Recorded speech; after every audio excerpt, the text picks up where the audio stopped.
So I just watched the first episode of the docuseries The Deep End, season 1, episode 1, and it centers around Teal Swan.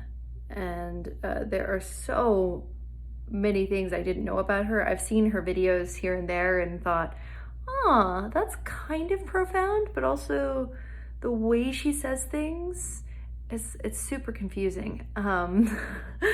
And so I was curious to watch this because, I'm a spiritual practitioner, and I was just like, so much of my work and other people's work is important, but we're people. We are humans, and we have different purposes, and working with people and teaching them how to heal themselves is one of my purposes.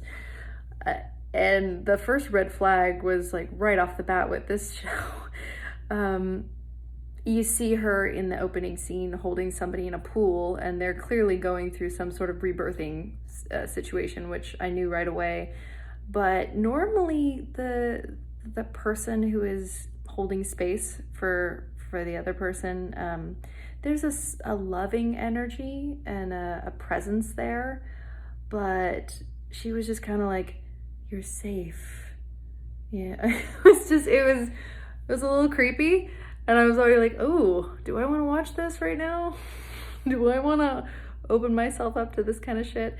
And then I found out that she's like super into letting people commit suicide. I mean, maybe that's an unfair way of saying it, but essentially she's dangerous and a narcissist. We throw around the word narcissist way too much in this society, but when she talks about working with people and how she can bend people's minds and read people, she's basically talking about manipulation.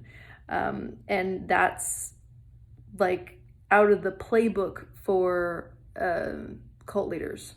So I'm concerned because she's now on TikTok and she's reaching out to younger generations and people that are super vulnerable. In one of her symposiums, I guess you can call it, she asked to her followers, everyone be honest, how many of you are not doing okay right now? And pretty much everybody raised their hands.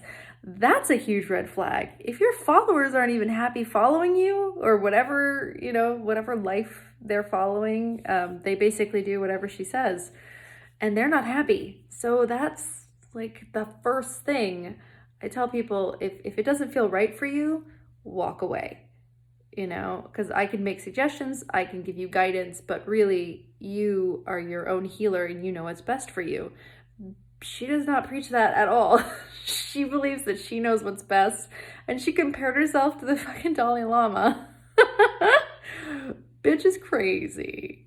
What are you guys thinking of this show? Because yeah. Oh, and the way she treats her live-in partner, friend, workhorse, he has this woman that he's in love with who's moving in with them, and she just was so angry. And for me, I saw that she's scared of someone new because she's like, what if I can't control them? I don't know her boundaries in her heart, and it takes me a really long time to trust people. Well, do you trust him? You've known him forever. He supposedly saved your life from something horrible that happened to you a long time ago. He's lived with you for a long ass time, and he was with you through 5 marriages, and you don't trust him. If you trust him, then you have to trust her until she gives you any reason to not trust her, but bitch is crazy.